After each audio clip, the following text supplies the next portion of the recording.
नमस्कार and welcome to the Indian blood. एक ऐसा चैनल जहां हम बात करते हैं भारत की स्ट्रेटेजी, सोवर्निटी और बढ़ती हुई सुप्रीमेसी के बारे में। आमिर हमजा, ये वो फोटो है जो आजकल आप अपनी सोशल मीडिया या फिर मेन स्ट्रीम मीडिया में काफी देख रहे हैं। इसका नाम है आमिर हमजा, पूरा नाम मौलाना आमिर हमजा। आज हमें जानना होगा कि कैसे इसके हुए टारगेट के ऊपर भारत के अंदर कैसे सिक्योरिटी मैट्रिक्स और सिक्योरिटी लैंडस्केप चेंज हो रहे हैं, कैसे ये एक मेजर एस्केलेशन के रूप में देखा जा रहा है।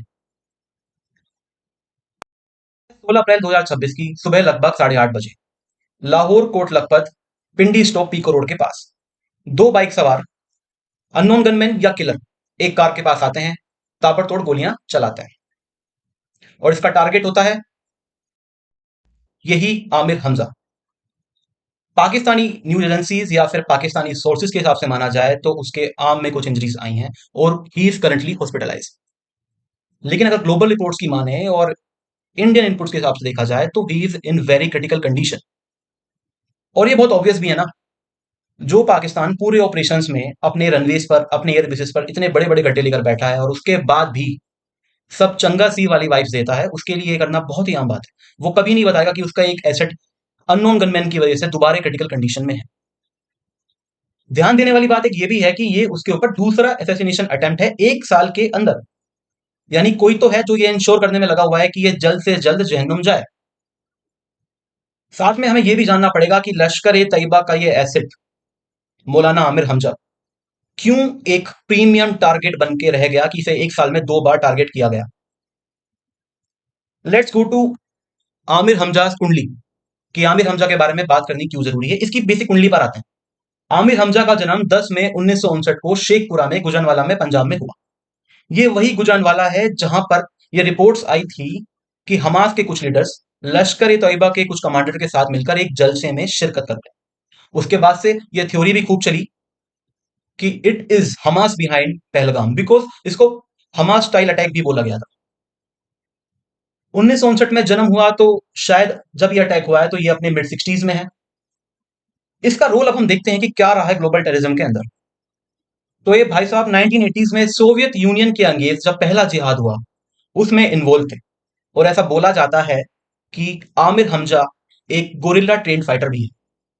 1984 और 85 के अराउंड जाकिर उर रहमान लखवी, जिसका फोटो आप स्क्रीन पर देख पा रहे हैं, इसने उसको कन्विंस किया और लश्कर ए ताइबा के नेटवर्क में इंक्लूड किया था। उस समय वो अहले हदीस स्कॉलर के रूप में अपना काम कर रहा था।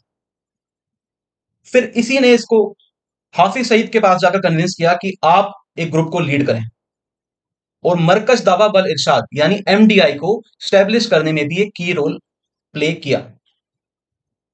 1990s के शुरू में हमजा लश्कर ए तैयबा यानी एलईटी के 17 कोर फाउंडिंग मेंबर में से एक रहा है। और यह बोला जाता है कि he is second most important and influential leader in LET. वो सेंट्रल कमिटी का चीफ भी रहा है और टॉप आइडियोलॉग भी बताया जाता है लश्कर ए तैयबा का। ये वो इमेज है जो दुनिया जानती है। और 2012 में यही Aamir Hamza US designated global terrorist घोषित होता है।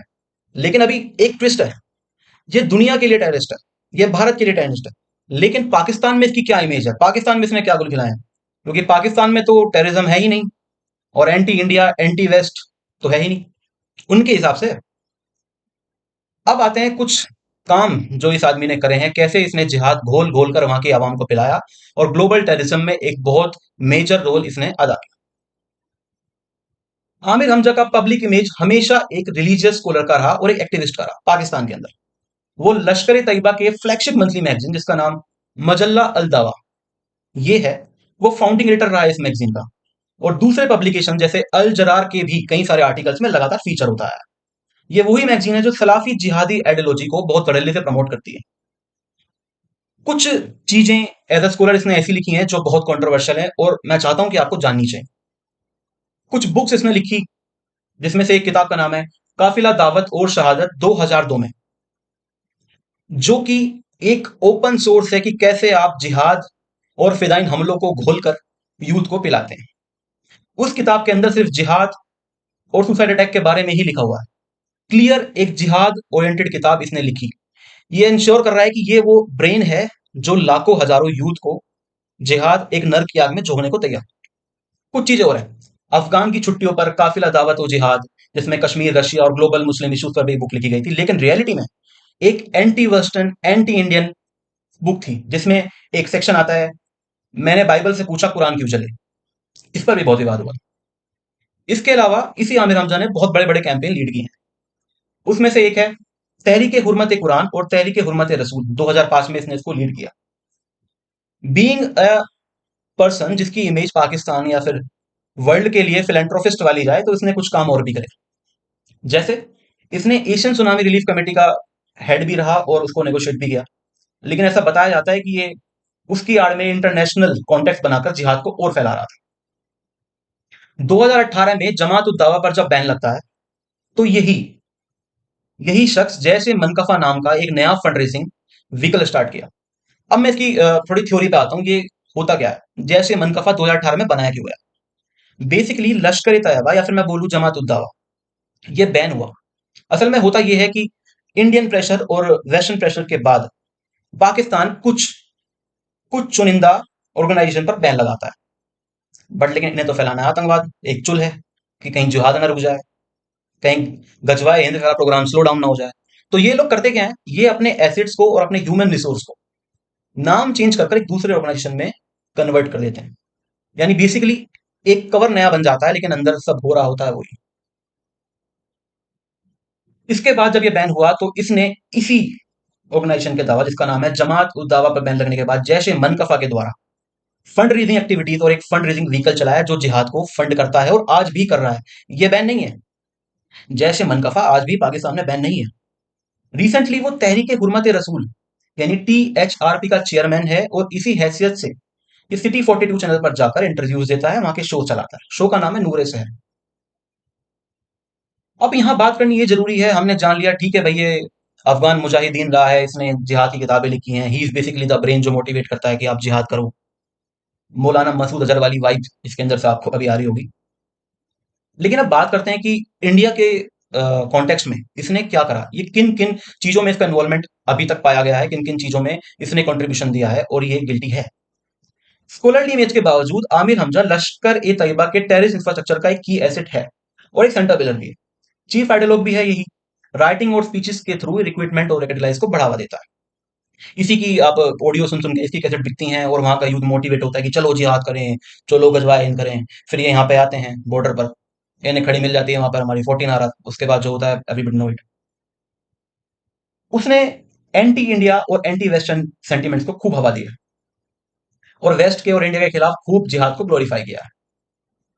उसने दूसरी जिहादी नेटवर्क का इस्तेमाल किया है, और ये इंश्योर किया कि लश्कर ए तैयबा एक purely India centric anti western campaign की तरफ शिफ्ट करे, और ये इंश्योर करे कि जिहाद का कोई भी काम रुके ना। इंडिया में इसका इन्वॉल्वमेंट अब आप ध्यान से सुनिएगा। दिसंबर 2005 के Indian institute of science IISc Bengaluru में एक टेररिस्ट अटैक होता है।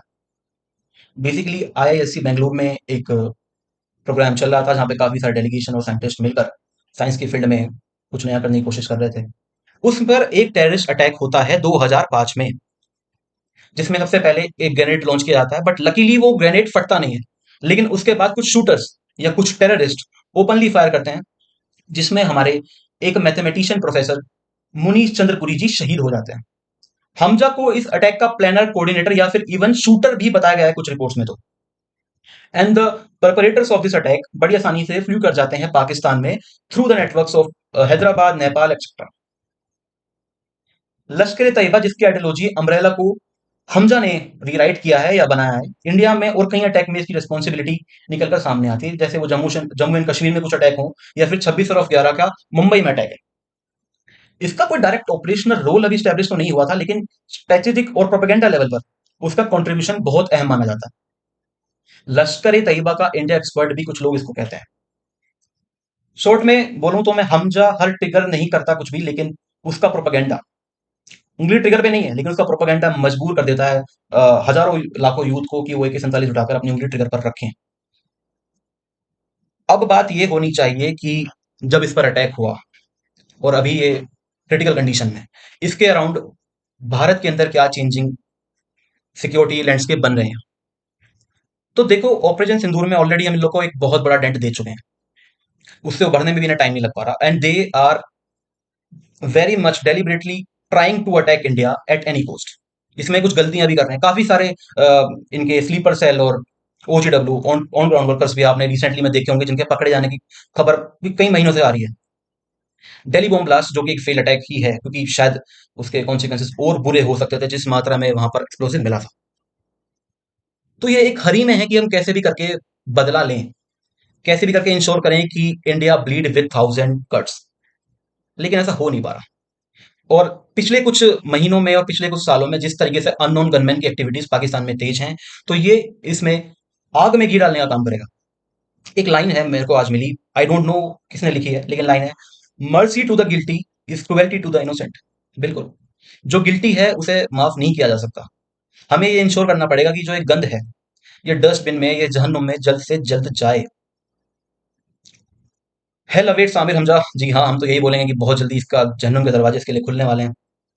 और अभी रिसेंटली जब मैं ये वीडियो रिकॉर्ड कर रहा हूँ, एक मेजर अनाउंसमेंट भी आ चुका है कि पुंछ में 20 और 24 के बीच में यानी 5 दिन की मॉक ड्रिल अनाउंस हो चुकी है, जहां पर वही अगर कोई एनिमी कंट्री एरियल रेड कर देता है तो उसका काउंटर करने के मेजर्स लिए जाएंगे। तो इंडिया कंटिन्यू काम कर रहा है अपनी सिक्योरिटी इंश्योर करने के लिए। We are at very very high alert. हम कोशिश कर रहे हैं कि कैसे भी कर कर इन सब चीजों से जल्दी निपटा जाए और सेफली हम किसी भी कॉन्सिक्वेंसेस से निपट सकें। और इसी के साथ पहलगाम अटैक के शहीदों को हार्ट फेल ट्रिब्यूट, और विक्टिम और उनकी फैमिलीज के लिए डीपेस्ट कंडोलेंसेस। आज के लिए सिर्फ इतना ही। Make sure you like, subscribe our channel and hit the bell. इसी के साथ हम चाहते हैं कि आप हमारे साथ मिलकर भारत के नैरेटिव को बिल्ड करने में हमारी हेल्प करें, और हर उस नैरेटिव को काउंटर करने में भी हेल्प करें जो भारत के खिलाफ है। मिलते हैं बहुत जल्द, तब तक के लिए जय हिंद, जय भारत।